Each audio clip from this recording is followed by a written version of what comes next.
Hola, me llamo Leonardo Lawson, servidor de usted. So what did I just say? I said, hi, my name is Leonard Lawson, at your service. And no, I'm not trying to learn how to speak Spanish. I failed at that a long time ago. But I did learn that when I was in the 8th grade at Hayes Junior High School in St. Albans, West Virginia.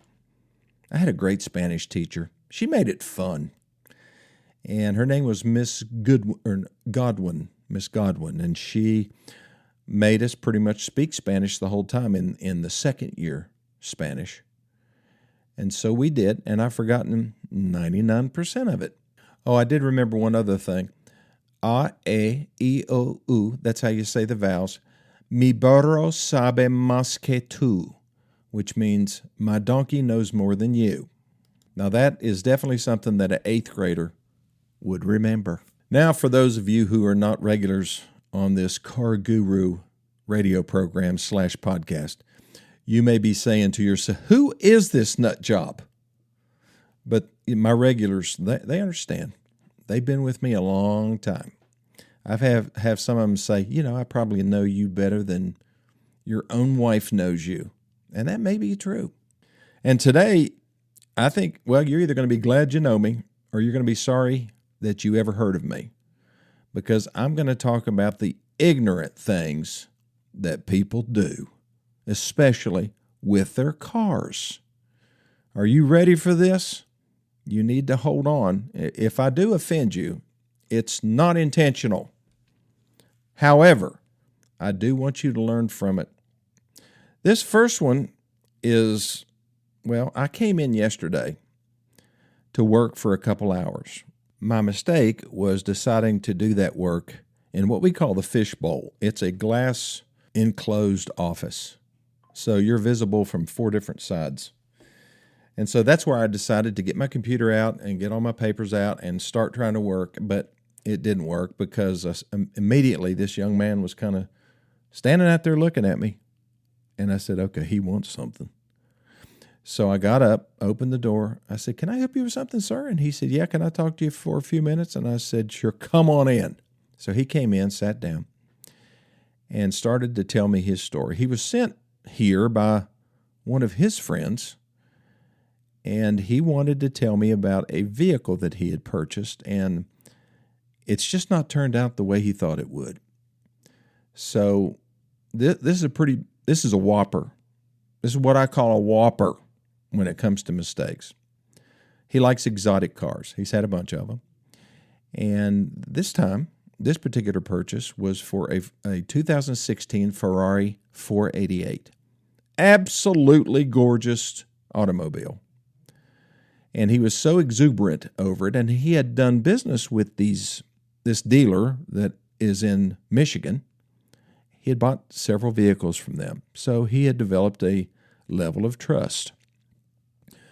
Folks, when you develop a level of trust, you still dot your I's and cross your T's. My dad used to call it, good fences make good neighbors. It means that you do not shortcut the things that you should do just to protect yourself, just in case. Good fence between neighbors, it lets them know exactly where the property line is. There's no doubt. Somebody decides to build a shed and they build it on your property, then, that can lead to the Hatfields and McCoys if you're not careful. So if you have a fence, then that delineates what's yours and what's mine. And when it comes to a car deal, there's certain things that you have to have. Number one, you've got money, they've got a car. What else do they need? They need a title to that car, right? Before you hand them your money. In this particular case, this young feller handed them $240,000. He got the car, but he didn't go pick it up at the dealership. He had him ship it to him. That was his first mistake, not inspecting the car. I mean, just think about that, folks. You're going to spend $240,000 on something from pictures? No. Well, he did, but that's not what you do. You go inspect the car, or you pay a highly reputable third party to go in there and inspect the car and then give you a full report.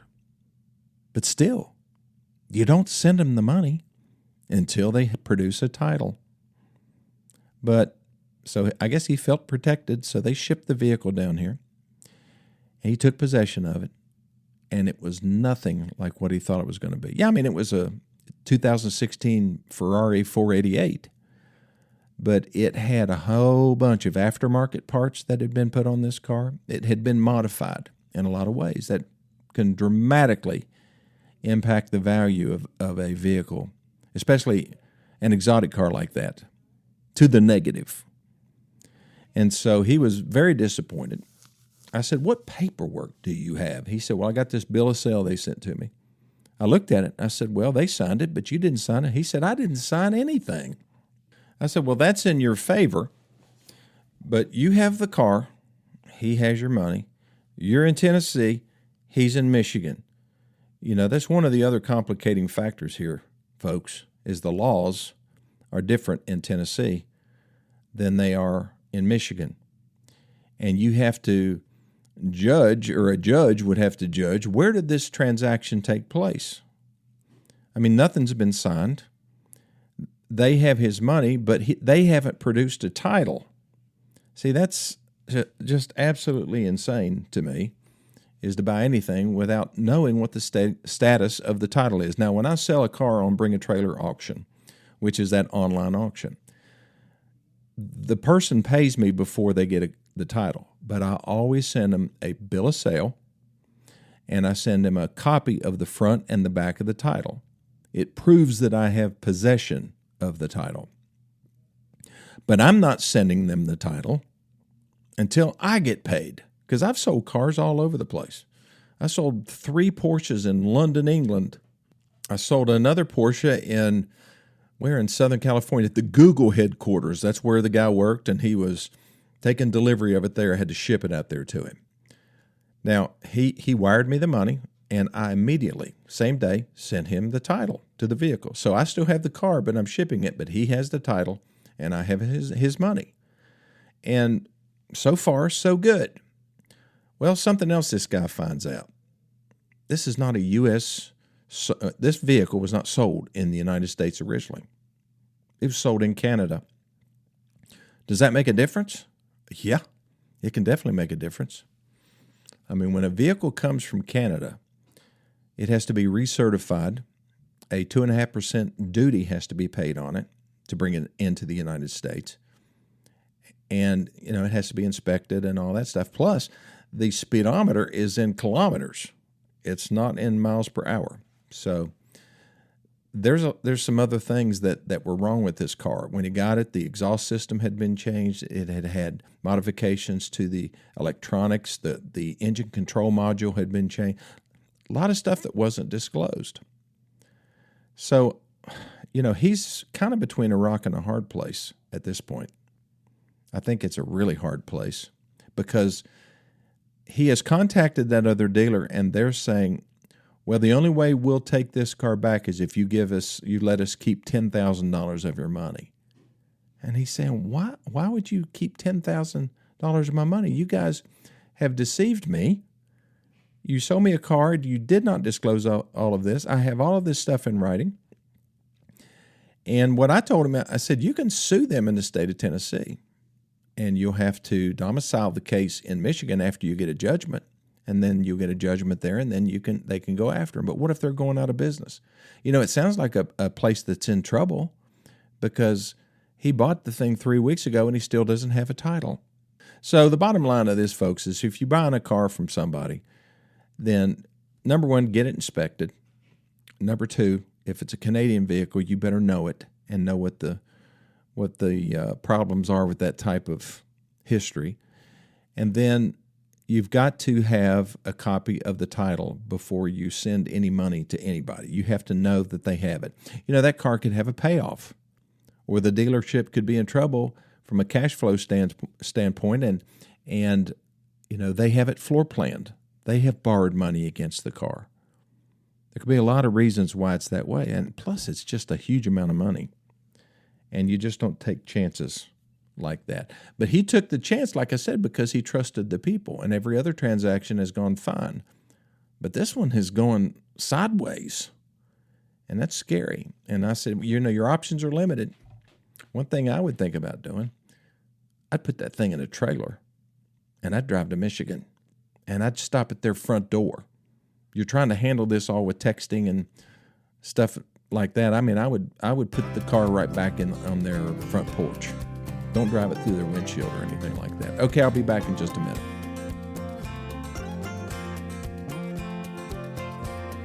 Okay, I am back. Ignorant is not the same as stupid. I've said this before. One time I was just doing a radio show, didn't have a podcast many years ago, and it was live, and I used the word stupid. And I got a hateful phone call from a school teacher in Johnson City. You're not supposed to say stupid. And I said, well, I'm sorry. But what I was talking about was somebody that was stupid. So ignorant is just not knowing what you don't know. I'm ignorant. Of some things. I couldn't, I don't know how to build a space shuttle. I'll admit it.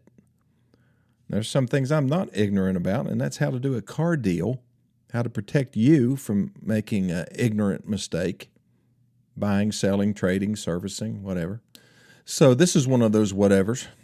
You go in to buy a car with your wife, and you get all excited, and you're in the dealership, and the guy pulls out a credit application, and you look at your wife and say, uh-oh. And he asks you all the information, name, address, social security number, date of birth, where have you had cars financed, where's your banking account, how much do you make, all of that stuff. He fills it out. Now, you've already filled that same thing out at 3 other dealerships, and you know what's coming. When they actually pull your credit, that salesperson or a manager is going to come to you, and they're going to say, are you kidding? No, they're really going to come to you and say, folks, there's definitely some credit issues here, and I know you're wanting to buy that new Nissan Altima, but that's probably not going to work. Probably going to have to go with the 13-year-old Nissan Pathfinder, that 2-wheel drive that we have back here with 172,000 miles. I think we can get that financed for you. And then you look over at your wife, and she looks over at you, and then both of you look at the salesperson and you say, that'll work. And so you go through the process, and then they come in, you go talk to the finance manager, and then they come in and they say this, well, we don't have you approved yet. We're going to go ahead and get you to sign this contract, though. And we'll go ahead and take your trade in, and you can leave it here. And then you can drive the thing home tonight. And then we'll see you on Monday, and we'll finalize the deal then. So what that's called is a spot delivery. And for a lot of people, they're just so excited.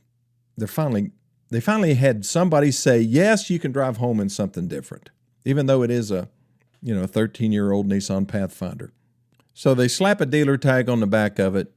You go to the house. You spend you go out to eat on Sunday. You're so excited about your new car. You're showing it off to your neighbors and everything. And then on Monday, you go back in and sit down and say, well, there's a problem. What's the problem? Well, the banks that we thought we could get it approved at, they would not approve it.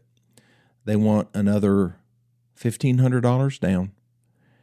And the interest rate's going to go up a little. Really? What from to what to? And, well, it was 13%. Now it's going to be 28%. What? We can't do that. We'll just have to give you the keys back. Well, there's a problem with that. We sold your trade in. What? Can you get it back? No, we can't get it back. So if you don't do this deal, you pretty much have to do something. I'm sorry. So they get the credit card out, and they put $1,500 on it, and they signed the paperwork. Payment went up $150 a month because they couldn't go the term that they wanted either. And so they leave the place in shock.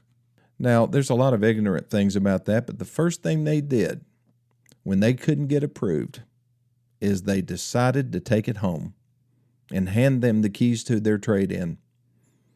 You do not do that any place. If it's not an approved deal and they tell you to come back on Monday or the next day or whatever, the terms are going to change.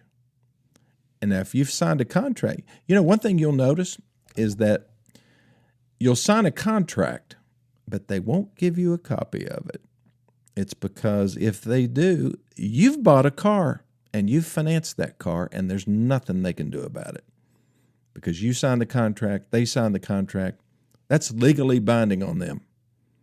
So this is when, if this happens to you and they've given you a copy of the contract, that's when you call 423-552-2020, and I'll coach you on what to do next. Now, that wouldn't be ignorant. That would be highly intelligent, because you're taking advantage of, this resource that's available to you. So let me tell you something else that involves a little bit of ignorance. And this is based on the many years of experience that I have. And that is co-signing for somebody, which is not a bad thing, except when they have bad credit. They've got a bad track record. Before you ever co-sign for somebody, what you do is, so you've gone into the dealership because your grandson, who's 42 years old, has called you in, and because he needs a co-signer. And so you love your grandson, so you go on in there and you're sitting down with the finance guy. He said, well, Mr. Jones, we need to take a credit application on you. And your bullets, as we say in the car business, you've got like an 800 beacon score, and you're getting ready to sign for a guy that's got a 500.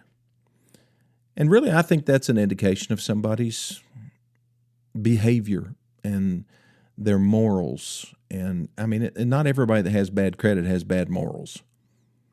They just have bad behaviors, or they have been through terrible circumstances, like an illness in the family, lost a job. There can be lots of reasons why good people have bad credit. I'm not saying, when I say good people, I mean people who are financially responsible. I'm not judging whether they're good or bad, okay? But if you have a 42-year-old that needs a cosigner, that's a flashing red sign. Maybe orange, but definitely not green. And here's what I would do. I would cause the grandson to leave and just talk to the finance manager. I said, how bad is his credit? Well, he doesn't pay anybody. He's 30 days late, 60 days late, 90 days late. He's had a repossession. But, the dealership, they don't want to tell you that. They just sign here. I'm sure everything will be just fine. And then 6 months later, you're getting a call from the bank saying, you're 90 days past due on this loan. We're going to repo this thing unless you pay it off or refinance it or something. So never cosign for somebody unless you know what their history is like. I think in our society, we have just become too lenient on our children, and especially when they become adult children. I mean, at some point, we've got to kick them out and let them take responsibility for their own lives. But no, we don't want them to fall flat. We don't want them to fail. Some of the best lessons I ever learned was when I failed. And then I was able to see that failure for what it was. You know what it was? It was a learning experience. Yeah, it was costly. Yeah, it hurt my feelings, embarrassed me. But I learned from it, and I decided to never repeat that mistake. And I think that when somebody's there to always cushion the blow, that they don't learn anything. If they're 28 years old and still living in your house, there's a problem. And you know what the problem is? It's you. I'll be back in just 1 minute.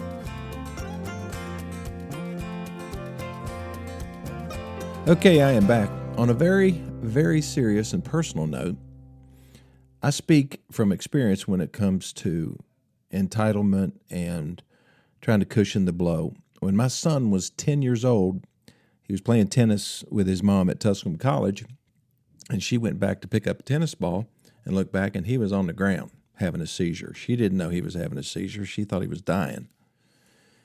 And from that point on, we had to deal with epilepsy. And it didn't destroy us, but boy, it sure changed the way we looked at life, because we had never had any issues. I mean, we'd just been healthy and healthy kids, healthy births, everything was just wonderful. And then this happened.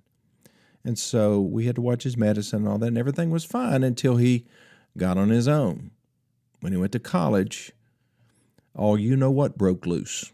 And he stopped paying attention to his medicine. He was drinking alcohol, which you cannot do when you're on seizure medications. And he started having seizures and started wrecking cars. And every single time, I would try to cushion the blow.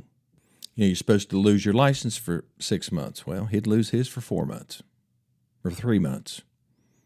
And I knew that I was not doing a service to my fellow man. As long as he stayed on his medicine, he was one of the lucky ones from that standpoint with epilepsy, is he was able to be seizure-free if he just took his medicine. And he really had a hard time accepting it. I mean, just from the standpoint of, why do I have this, Dad? It's not fair. And I said, well, no, life isn't fair. But why does somebody who has diabetes have to take a shot, in order to live? And it just, it just kind of fell on deaf ears. And he made it until he was 27, and I truly believe that the accident that killed him was because he had a breakthrough seizure. I don't know that for sure, but that's just what I feel. It really doesn't matter. But the thing is that we all, as parents and grandparents and stuff, we have the responsibility to stand up to our kids when they don't follow the rules. And one of those rules is, you pay your bills. You pay your rent. You don't bite off more than you can chew. You don't go out and buy a new stereo system when you can't even pay for gas, and you don't load up credit cards, with debt, that you just won't be able to pay it off. It's too easy. And then, what I've seen a lot of parents do is they'll go in and pay off their credit cards, say, I'm not doing this anymore. And then they load up with credit cards again, and things start falling apart, and then they pay them off again. They come to the rescue again. And there's no lessons learned. We have to be willing to let our kids fail, because I believe that that's what it takes to become a productive member of society, and I think a truly healthy human being. So that's my opinion. Okay, I'll be back tomorrow for the next edition of My Car Guru. If you happen to need me for any reason, 423-552-2020 is my cell phone number. Text me if you have a question about the value of a vehicle, or you want a copy of the My Car Guru guidebook. It's free, and I'll send it to you if you send me your email address. But thanks for listening, and I'll see you tomorrow.